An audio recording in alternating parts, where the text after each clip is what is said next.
ঘুম থেকে ওঠার পর যদি সকালে একটা সুন্দর স্নিগ্ধ দিনের শুরু আপনি দেখেন তাহলে আলহামদুলিল্লাহ বলবেন। প্রতিদিনের মতো আজও সকালে ঘুম থেকে উঠে সেই সংসারের কাজকর্ম শুরু করে দিয়েছি। আসসালামু আলাইকুম ভিউয়ার্স, কেমন আছেন সবাই? শুরু করে দিয়েছি সেই প্রতিদিনের মতো আমার সংসারের কাজকর্ম সকালবেলা। তো পরিবারের জন্য সকালবেলা কিছু না কিছু বানাতে হয়, কারণ আমার পরিবারের সবাই আমার পরেই পুরোপুরি নির্ভরশীল। তো পরিবারের জন্য আজ সকালবেলা ঘুম থেকে উঠে একটু রুটি বানিয়ে নিচ্ছি। আর মাঝে মাঝে চেষ্টা করি বাচ্চাদেরকে সকালবেলা ব্রেকফাস্টটা একটু একটু ভিন্নভাবে যেন তাদেরকে দিতে পারি, তাহলে যেন তাদের রুচির কোনো প্রকার একঘেয়েমি না আসে। তো এদিক দিয়ে রুটিটা বানিয়ে তাদেরকে সকালে ডিম ভাজি আর একটু মাংসের ঝোল ছিল সেগুলো দিয়ে দিলাম। আর নিজের জন্য এখন রুটি বানিয়ে নিচ্ছি।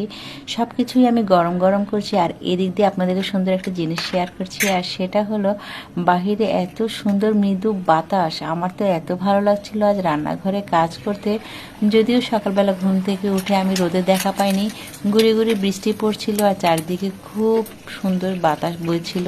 তো এমন একটা সুন্দর পরিবেশে সকালে নাস্তা বানাচ্ছি। এদিক দিয়ে এই সুন্দর পরিবেশের মধ্যে চা না খেলে কি আমার দিনটা কি শুরু হবে বলুন? তো সুন্দর করে নিজের পছন্দ মতো একটি নাস্তার প্লেট সাজিয়ে নিয়েছি, আর সেই সাথে নিজের পছন্দের চা দিয়ে আজ সকালবেলার ব্রেকফাস্টটা খেয়ে নিব। তো এই হলো আজ সকালবেলা ঘুম থেকে উঠে আমার সকালের নাস্তার প্লেটার। আর এই সকল নাস্তা দেখে যে সকল আপুদের নাস্তা খেতে ইচ্ছে করে না, তাদেরও কিন্তু খেতে ইচ্ছে করবে। আর সুন্দর করে আমি আমার মনের মতো করে সকালবেলা ব্রেকফাস্টটা বেশ আয়েশ করে খাই। আজও খেয়ে নিব।